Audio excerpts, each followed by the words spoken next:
Salut l'équipe, c'est Alex, j'espère que vous allez bien. Aujourd'hui on se retrouve pour parler de l'étirement avant l'entraînement. Tout au long de la vidéo, j'utiliserai le mot anglais stretch pour parler de l'étirement.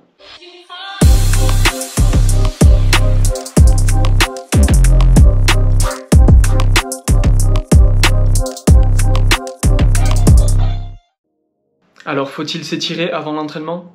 Si on parle de stretching passif long uniquement, je vous le déconseille, car la capacité étirable des muscles, tendons et ligaments est augmentée, mais la capacité de production de force ne change pas.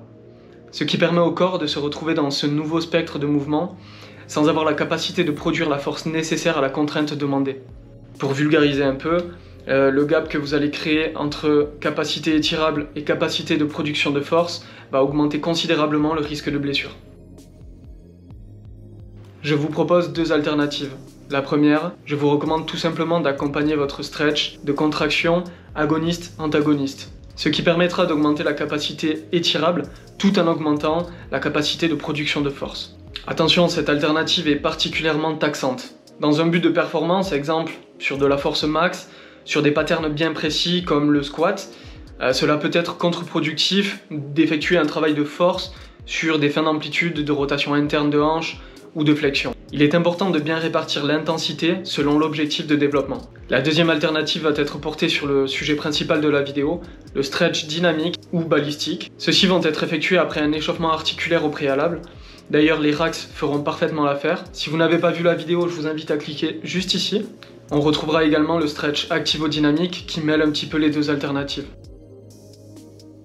Le stretch dynamique consiste à effectuer un mouvement contrôlé et répété tout en augmentant son dynamisme et son amplitude. Pour l'effectuer, il faut donner l'élan au membre visé pour l'amener dans la position produisant l'étirement du muscle. Une tension maximale est atteinte dans la phase terminale du geste, renforcée par la force d'inertie du membre en mouvement. C'est cette tension qui étire le muscle. Par exemple, ici j'effectue un balancement des bras de bas en haut avec une amplitude maximale pour étirer les muscles de l'épaule. Ce type d'étirement doit amener les muscles dans la condition proche de la pratique. Le stretch balistique, quant à lui, consiste à effectuer une suite rapide de contractions des muscles agonistes en fin d'amplitude dans le but d'étirer les muscles antagonistes. Comme vous pouvez le voir sur la vidéo, c'est une sorte d'à-coup en fin d'amplitude.